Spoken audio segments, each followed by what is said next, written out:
And welcome back to another Podcasters Row. This is King of Podcasts. Thanking all of you and welcoming you to another program. And appreciate all of you that have found the program at kingofpodcasts.com. And of course, you've been able to go ahead and subscribe to the show, Apple Podcasts, Spotify, Apple Podcasts, Google Podcasts, and all other major podcast platforms. And my next guest today is a great example of when you're going to do a podcast because you can relate, because you lived it. And when I saw the story that came across from my guest, she is the host of a podcast and author of lovefraud.com. She's written 8 books about spotting, escaping, and recovering from sociopaths. She's developed Love Fraud Education, offering webinars for survivors and professionals. She's presented scientific research on personality disorders and has shared her expertise on numerous TV, radio, and online programs. The program is the True Lovefraud Stories podcast. I'm here with Donna Andersen.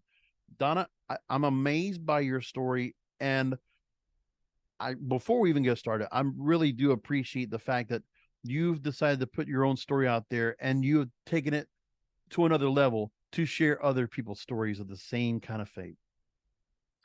Well, thank you. And I really appreciate the opportunity to be here with you, George. And I actually got into this whole scenario because I married a man who was a con man. This guy took $250,000 from me. He cheated with at least 6 different women during our 2.5-year relationship. He had a child with one of those women. And then 10 days after I left him, he married the mother of the child, which was the second day he committed bigamy. So the second time he committed bigamy. And so anyway. Thing is, too, is that within the story, I just want to take a few things that you've already talked about. When you have the story that is one of the podcasts is 3 lessons from marrying a sociopath. The thing you mentioned was he claimed to be a Hollywood scriptwriter, an entrepreneur, a special forces operator, really grandiose things, but also a lot of telling signs of a sociopath. But the other thing, too, was you always had some skepticism beforehand because of the fact he said his previous wife had died 4 months prior, but now he's back, on the market again. It's just everything he did, plus what he's able to go and do to continue to keep communication with you. Like, he really worked hard to keep up this facade this entire time. And also in the same way, you being, logically you were starting to see some red flags, but it was hard because the love bombing, what he did to go and make you fall in love, that there were just certain things that might have felt too good to be true and that it couldn't be real. And nevertheless, he got to get you where you were, but you're not one of the only victims. There are many out there. Absolutely. In fact, my ex-husband, I wasn't his only victim. He did the same thing to 20 or 30 other women that I found out about. In fact, in my divorce, I had 4 other women, plus the parents of the wife before me who died while they were married together. They all testified at my divorce. And, a couple things to keep in mind. First of all, this happened back in 1996, which was before there was Google. So there wasn't an opportunity to check up on people as you can today. So that was one thing. Well, let me ask you this real quickly. Where did you, now he was in Australia, you're here in the States. So how did the connection happen? Was it online at that point? Because I know we already had online dating, very early steps of that. How did you actually connect? It was online, and it was love at AOL. So, I mean, who's on America Online anymore? Right. And at the time, there was no dating site. People would just essentially, it was all by email. They would post essentially, it was just like the classifieds. You would post an ad, and people would respond. And so this was 1996, and the thing to keep in mind is that one of the things sociopaths do is they move very quickly. And, so although his story looks preposterous in hindsight, when you first met this person and the way he would tell it with such confidence and such bravado, it didn't seem unbelievable at the time. In fact, it wasn't until I actually left him and contacted some of the other women that I realized the whole thing was a financial scam. I mean, the reason I left him was because I found out that he was cheating on me, But I thought that was the problem. It never Right. occurred to me that this was all intentional until I contacted the other women and started to find out that he had done the same thing to them. Now, obviously, with all the research you've done, and also from your own personal, I'm sure your own personal journey to understand what happened. One of the things I always ask myself, and always when I've talked to other women that might have also gone through their own share of trauma, is what is it about past experiences that might have made them vulnerable to something like this? What have you learned from the victims and those that have professionals that have talked about this? Because it's one of those things where a sociopath is going to be able to prey upon that victim if they know there's certain traits about them that make them vulnerable and easy to go ahead and ply their trade. Well, first of all, the key thing to understand is that everybody is vulnerable. Right. Okay. I mean, there are no traits that just make this person more vulnerable than that person, because essentially a vulnerability means that you want something. Okay. We all want something. We all want a partner. We all want a good job. We all want success. So, what sociopaths do is that in a very calculated way, they figure out what your vulnerability is, Mm-hmm. and then they use that in order to snag you. So it's not the case where people who get into this situation have low self-esteem, or they aren't smart, or something along those lines. In fact, most of the women that I talk to are all professionals, and in fact, I do have some information about that. Is that a sociopath will target somebody with assets, because what's the point? If they're to get something from you, that they want to target somebody who has something that they can offer. So and plenty of people, I mean, first of all, there are female sociopaths as well who target men. So I've heard those stories, and they operate in all realms of society. So it's not necessarily just romantic partners. Business con artists. These are people who are essentially the same thing. There's lots of business leaders who take down entire companies. If you remember, like Enron, and that guy who was the head of Enron was clearly a psychopath. Mm-hmm. And so he I mean, how many people lost money in that deal? So they operate. It's essentially, they're opportunists, and they'll take advantage of whatever comes their way. Well, you think of like a Bernie Madoff in that professional sense. That was somebody who was a very much a master manipulator and was able to just go and keep this going, this pyramid scheme, until it was finally found out. But then so much damage was done at the end. I agree with you on the part there that it's not so much where it's nothing about economic status or professional asset or just your education. But I do feel like there's something about the vulnerability of looking for love and looking for someone to appreciate you, to bond with in some way, shape, or form. I feel like that's one of those things where that is a vulnerability that a lot of people have. And that's one of those things. But also, was it something where it's become a pattern of where things came, and this is the worst case scenarios, finding someone that in love with that ultimately didn't just want to break your heart, but also just break your spirit? There are plenty of sociopaths, predators who do that. And the thing is that you can be vulnerable because of your history. I mean, I do talk to plenty of people who had disordered families growing up, where their mother or father was disordered. And there's a lot of that. And essentially, in many cases, people like this do hook up with somebody who's just like their mother or father. Right. But then I also talk to plenty of people who had wonderful childhoods and never had any issues at all. So what happens there is that they're totally blindsided. They come into life believing that everybody has good inside, and we all just want to be loved. And so they just they cannot conceive of somebody who treats them the way that they eventually discovered the sociopath has treated them. The other thing that can happen is that people have misconceptions about themselves. I mean, that's one of the things that happened to me. I mean, I didn't have a dysfunctional childhood, the usual stuff, but, nothing outlandish. Nobody got arrested or drug problems or anything along those lines.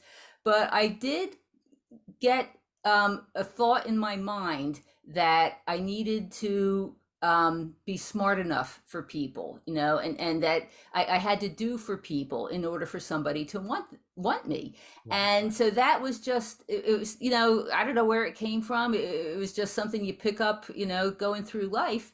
And so, that ended up being a vulnerability for me. And that made it that, so that I didn't have a fulfilling dating life, I guess you could say, until I met this guy. And then he told me everything I wanted to hear. So, Right. Hmm. I mean, they just, I mean, anybody is vulnerable.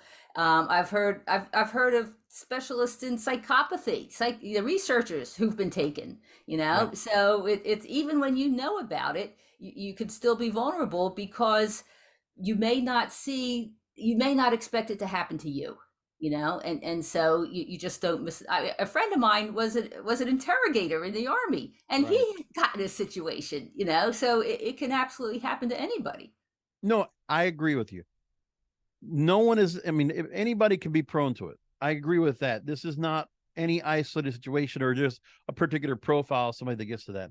But it's amazing how much psychological issues that people have from the family background or coming up because of the fact of the love life not being fulfilling or sustaining, because we have all these standards that were given to us, especially with you and I growing up. We had traditional values of marriage and, relationships. But right now, current generation, Generation Z, millennials, this point, I don't even know how it could even happen. Because in the days where you're seeing more divorce than ever, you're seeing people that are not even in relationships anymore. They don't even call it friends with benefits anymore. It's called situationships. And dating apps are such a brick wall now, because compared to the dating apps, I remember love at AOL. I remember being very effective. I mean, a lot of women on those sites. On that Hmm. site, eHarmony, Yahoo Personals, all those were effective. And I remember Hmm. because AOL, because it was the messenger that you actually had as well, you had a way to go and communicate easily. There was not a whole lot of thing of oh, you didn't have to pay for it at that time. It wasn't even a premium at that point. So it was easy to go and access people. But with every one of these things, you leave yourself vulnerable because, and that's everybody. There's millions upon millions that are on dating sites now or meeting up. And for those that are really interested in just finding someone to settle down with, sometimes the dream can be too much to too good to be true. But there's so many victims. There's so many books about it. And let me make this point too. Just in the last couple of months, I've gone through books where I wanted to learn and understand, where I read books about gaslighting, healing from Hmm. hidden abuse, and coercive control. A couple of books I've actually picked up on Audible that I was listening to and got a lot of insight. The idea is that you can see these traits in a lot of people that just feel like not everyone is, psychologically sound or mentally healthy. And there's a lot of that going on, but it's for those that decide to go this route and say, well, I'm going to take this out on people. I'm going to go and use this manipulation and, get what I want. Well, first of all, the problem is massive. I say that typically about 12% of the population are what I would call a sociopath. And I use the term sociopath as an umbrella term for multiple clinical disorders, because the terminology is it's like very confusing. Right. And essentially, there are people who could have antisocial, narcissistic, borderline, histrionic, or psychopathic personality Mm-hmm. disorder. And they're not all precisely the same, but there's a lot of overlap. And what they have in common is that they exploit and manipulate people. And so I refer to all of them collectively as sociopaths, which was the original meaning of the term. When the term was coined, like back in 1930, that's what it meant. Mm-hmm. Anything, pathological in social relations. So that's what the term originally meant. There's discrepancies about that now. But anyway, if you take all the people who could be diagnosed with one of those five disorders and add them up, and there's a bunch of studies that have done this, the range is from about 6.5% to 17% of the population. So if you take the midpoint, 12%, you're looking at 12% of the population could have one of these disorders. So, we're talking about 30 million people in the United States. And so they are everywhere. They're in all demographic groups, they're in all economic groups, they're in all geographic locations. And unfortunately, we don't know this. People Mhm. aren't telling us about this. Nobody's talking about, folks that are fundamentally different from the rest of us. They simply, their motivations are not the same. And the reason is, what's the bottom line with these people is that they do not have the ability to authentically love. I mean, that's what's missing in these folks. And it manifests in different ways, but they literally do not have the ability to care about somebody else, other than how it affects them. They like to have, a good looking girl on the arm, or something along those lines. Right. But to be authentically caring about someone else's well being and health and prosperity, they just can't do it. And that's one of the fundamental things about what real love is real love is you care about somebody else's health and well-being, and they don't do it. It's all about them, it's all about their entitlement. And so consequently they do not have the ability to authentically love. And one of those things too is that when people are getting into commitments now, and also the same thing with the fact with your with the relationship that you went through, that that person was in Australia, the distance, the chance not to go and really learn about someone's family and find out what the structure was, and what if they got to, grow up with two healthy parents in the household, and they had family and they had a lot of love around them. For me, I know that, I got extended family, a lot of love and family, but one of those things was a void for me was, I didn't have relationships in high school. I got picked on in high school. I was bullied. So I didn't want to put any other girl into the crossfire of what I was getting for that.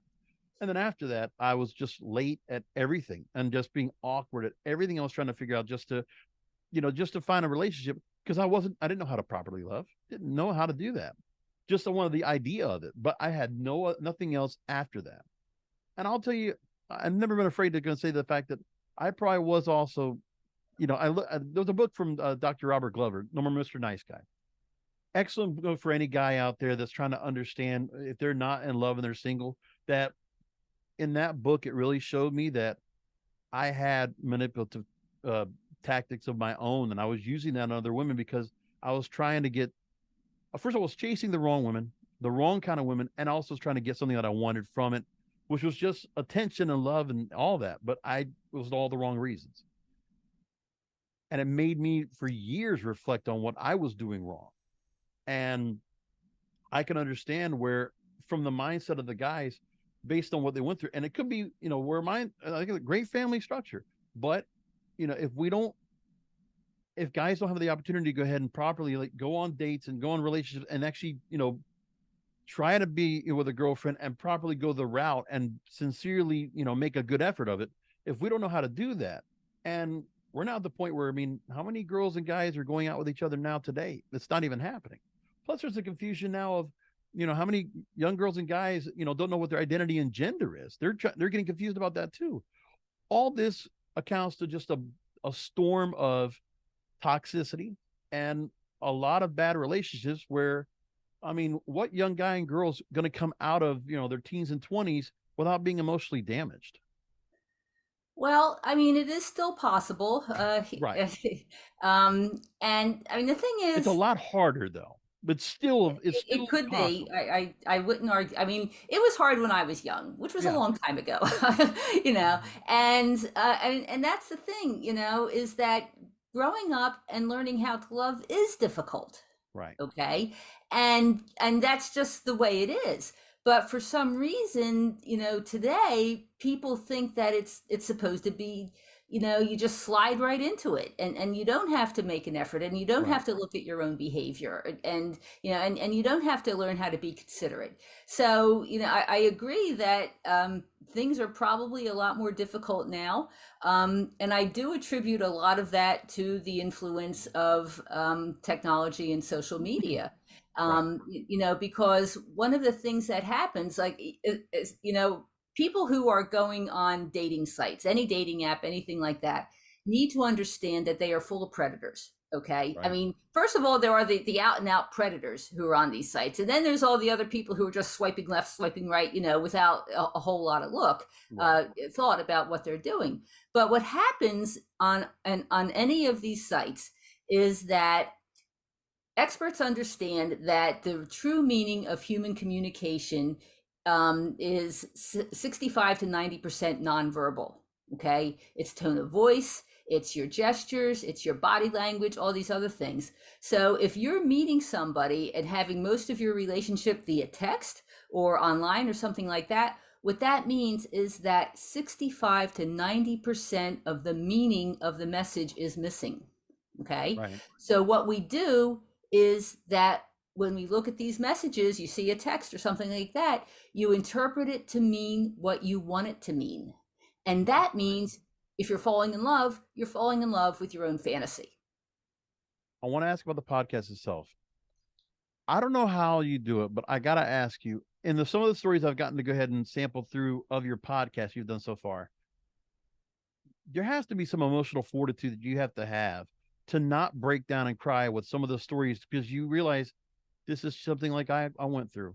And it's like another person is victimized. And it's like you hear the kind of thing, obviously, it's not a matter of comparing stories. They're all horrible and tragic.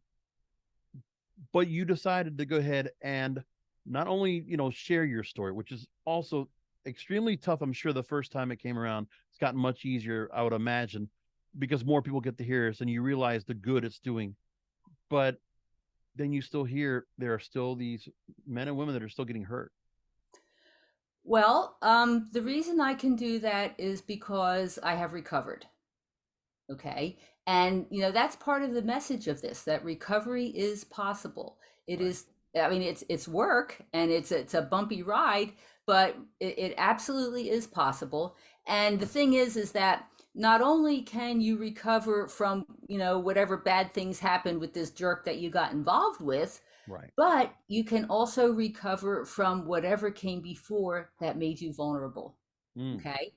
And so I've been through that process. I can say that it's bumpy. I spend a lot of time curled up on the floor crying. Right. But what happens is that once you process that pain, and the way I describe it is that when we have all these emotional wounds that we've experienced, and typically, we're not taught to deal with our emotional problems. Right. We're taught to pick yourself up, get up, and go. Get back on the horse. Or something like that. So because of that, a lot of us are walking around with these emotional wounds from things that happened, from last week back to childhood. So the key is to learn how to process that stuff. And what that means is that you allow yourself to feel the wounds, you allow yourself to feel the pain. And in the process of that, amazing thing happens is that it goes away. When you Mhm. can really sit with the pain of what you've experienced and tolerate it, it just Right. starts to dissipate. So the more you can do that, the more you get it out of your system. So what happens is, you're getting this negative energy out of your system from what you've experienced, you're releasing it. And then the next step is that you want to replace that with positive energy. You want to Right. replace it with anything that makes you happy, anything that you love to do. And the more you can do this, the more your center of balance shifts inside, and the more you can open yourself up to wonderful experiences. Now, I mean, I'm remarried. I'm with my second husband. We've been Congrats. together for more than 20 years, Wow. and it's a wonderful relationship. We're very happy. Hmm. And in all honesty, had I not gone through that process of my emotional recovery, I may not have encountered him, and I may not have been able to really recover and move forward. Congratulations. That's real recovery. The fact you were able to go ahead and find, after all of that, you did find that love, the relationship that you wanted, with all the experience that you have now, so well rounded. And that's a great thing. And also that that he understands what you went through, and that he was able to be so compassionate and so loving and so supportive. That's wonderful. Not a lot of people get that part.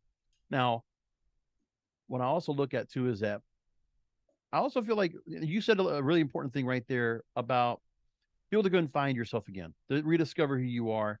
And I think that's another thing I also see with a lot of women and even guys as well, where when young women are traumatized and early on, I see a lot of young women that, they go right into changing their bodies, changing their looks, adding tattoos, changing their hair, piercings, and just doing things to just, we're number one, we have women that are young women that are having the beauty standard that's been constantly changed and crafted and moved around, multi-billion-dollar industry that creates this facade that this is what's supposed to be. And the social media has just intensified it, amplified it, it's made it worse. So everybody's trying to compete with each other. And it's like, it's not real, it's not reality, it's not realistic. But everybody's caught up in it. It's like they have to feel like they need to live this kind of lifestyle, this kind of clout, this kind of status. And I feel like social media has really been a contributor. While we might get information, we might be able to connect with other people, but there's a competition that nobody wins from this. And I think there's not enough people that understand that they get traumatized. They can't. I've always looked at where I thought acceptance and commitment therapy was actually a pretty good route to go when it comes to therapy. I went to therapy twice. Understanding and reflecting back and going back and just thinking over and over what all the things that happened and learning from it without trying to lose myself. I don't think a lot of people get a chance to do that or find a way to become their original self again. My thing is that I haven't gotten it all completely back. I'm still very cynical, very critical, and skeptical of a lot of things. So it's not all the way back, but it's as close as I can get. But what do you see about those that when they go through things like this that are not able to get themselves back? Because I think it's harder to get back to who you are at the core. I don't want to say that there's anybody who can't get better. Mm-hmm. Okay. I mean, in my view, just about everybody can get better. And a couple of things are required. First of all, I mean, the first step is to understand what happened to you. Mm-hmm. And, so that's one of the things that I'm doing with the podcast, with the True Lovefraud Stories, is to tell these stories or have the people who experienced it tell the stories and really grasp what that experience was like. And that's a twofold thing. First of all, it educates people about how the predators operate, when they see what happened in these stories. And secondly, for those who have been through it, it's validation, Mm-hmm. because and I've had plenty of people come to me and say, you'll never believe what happened, and nobody believes me and everybody thinks I'm crazy and all this other stuff. So that's one of the objectives of telling the story. But the other thing is that I really believe in, and there's a second part to my podcast program, in that I have a second podcast called Love Fraud Live, which I've been doing on YouTube for 3 or 4 years now. Mm-hmm. And I've made that contingent, with the True Lovefraud Stories podcast. But that's more like an informal support group, and it's an idea to help people understand what's going on, and so that you can take the steps to recover. Because I mean, it can be difficult. Some people have come from absolutely horrific backgrounds. Sometimes you do need professional care. There are folks, and essentially there's a specialty now that wasn't like, when I learned about this stuff, it's a trauma specialty. There are psychologists who, become certified in dealing with trauma, and therapists who deal with trauma. But the other thing that happens is that not all mental health professionals understand this. And I can't tell you how many times I've spoken to people who have gone to therapy and the therapist just doesn't get it. They don't understand what the experience is like.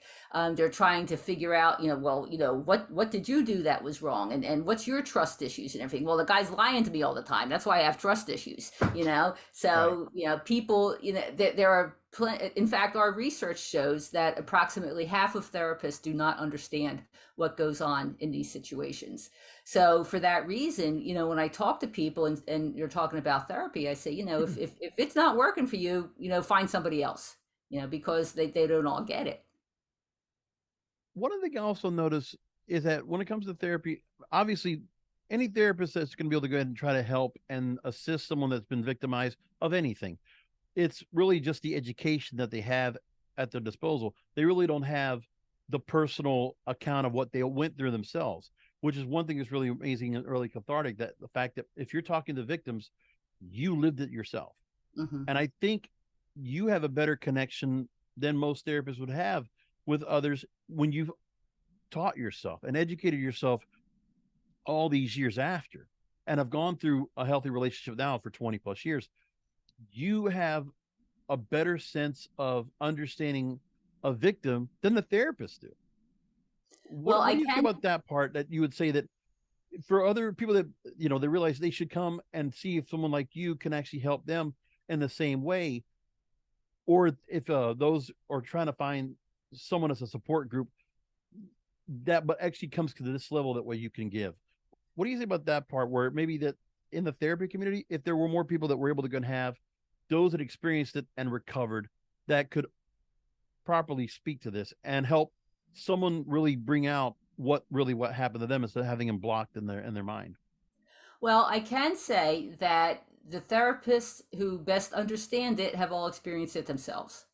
And, I've got, we offer webinars through lovefraud.com, and, they're presented by various therapists, and every single one of them has had their own issue, and so, that's what, that's critical, if those are the people who really understand what's going on.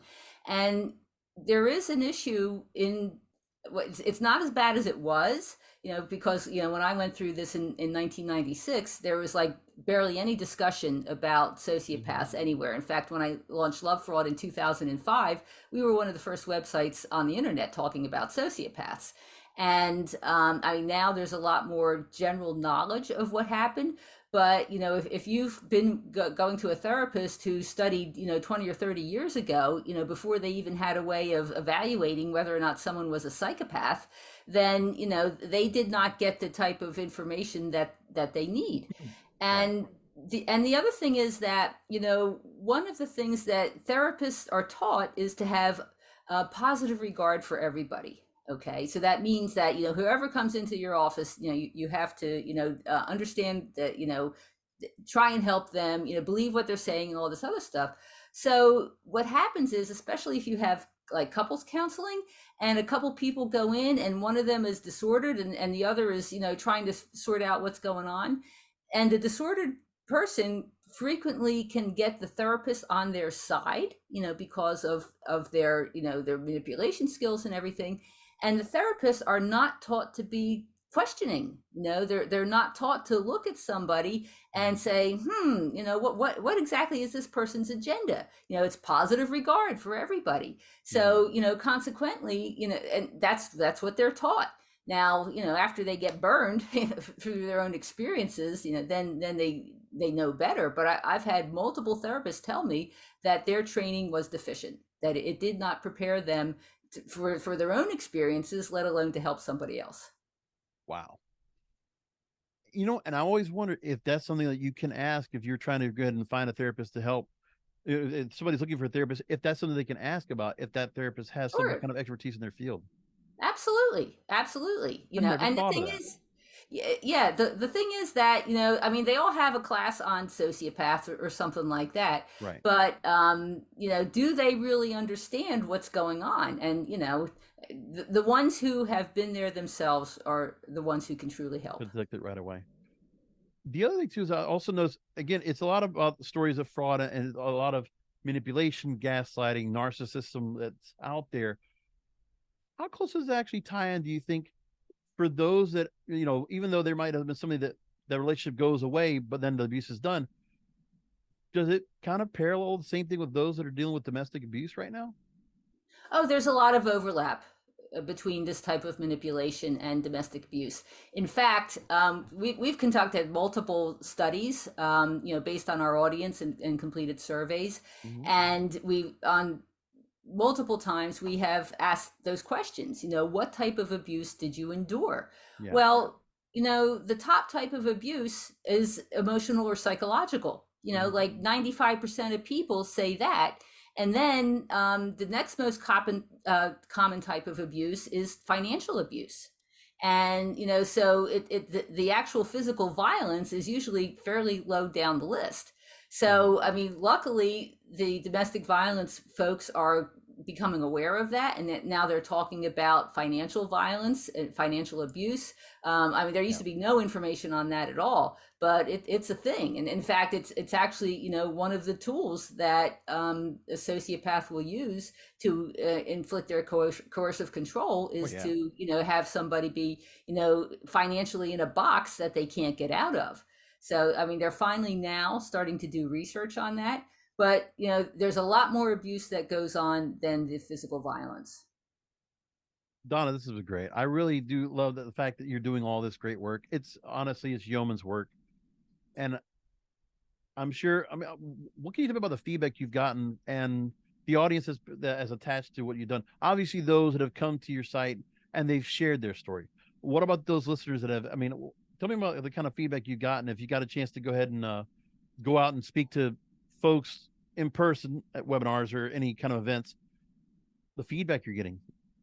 Well, it is a new podcast. You know, we Mhm. only launched, gosh, 6 weeks ago or something like that. So Wow. I've gotten a few comments. I'm looking forward to perhaps participating in CrimeCon, you know, or something Uh-huh. along those lines, because I set this up in the true crime stories genre, you know, because Right. that's essentially what it is. Oh, very You know, much. It feels like something out of a Dateline NBC or Cold Case Files or something like that. It's like one of these days I'm expecting you on Investigation Discovery or something like that for all we oh, I've know. already been on there twice, and Well, there you go.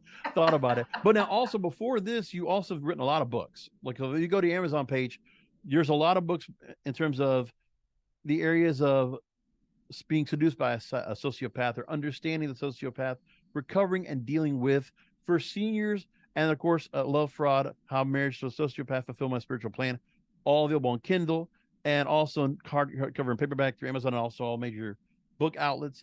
Um, Now, when you decided to go from the books into the podcast, pretty easy transition. well, for me, it was because my background is journalism, you know, Okay. and I mean that's where I started out as a journalist. And for me, I'm really enjoying doing this stories, you know, because I'm a storyteller, and Right. this is what I like. I mean, I like educating people, and that's been good. But I've been doing it for 20 years now, and so this is kind of a new of evolution for me Mm-hmm. to do it. And I wanted, I mean, I've been wanting to tell these stories. I mean, I've got more than 10,000 of them. You know, I mean, that's how many people have contacted me to share their Right. stories. And because I want to make it real for people, I want them to understand how these things come about, how you fall for it, what the actual manipulation is. And, you know, because this is the best way to educate everybody is to tell what actually happened. Right. You know, I mean, even in a survey, you know, you check a box or something that's not capturing the depth of what really goes on in these Right. situations. So that's my objective in doing this. Also, like where the format comes in for the podcast itself, you have it very much, like you said, true crime feels like a true crime podcast. The way it's presented, it definitely gives me the feel of NPR Serial when I heard back about a decade ago. Has that feel to it, and it's there's not. I mean, there's quite a few podcasts that do that, but I like the way you've done it and presented it. It's well rounded and very engaging. So, and again, only 6 weeks in, it's amazing. But you got a lot of content up there already so far, so you're not short of that for sure. And it's great what you've done so far. How now? I also noticed there's multiple episodes. It looks like per week. Um, is it what's the frequency of the podcast right now? What is it you think you'll be able to go ahead and keep up with in terms of how often you can produce content? Well, I wanted to front load it, you know, so Uh-huh. we, as we were starting, so, you know, right off the bat, we put 4 episodes up, and, Okay. you know, just in order to, you know, I didn't want to just have one, you know, and people come and everything. Right. So, and I, it's probably going to be, the frequency will be well, it's essentially with each of the true love fraud stories that we tell, I Mm-hmm. also do an expert interview, you know, Right. which is available through subscribers also. And the first week we'll have the story, the next week will be the expert interview, then we'll take a break, and then we'll go through the cycle again. So it's probably, 2 weeks, unless of course, in some cases like one that I'm working on now, I've got two related stories, that are true love fraud stories, and then the expert interview. So then we'll have three in a row, and then so it'll be, either 2 or 3 weeks of coming out, and then a break, and then another 2 or 3 weeks of coming out.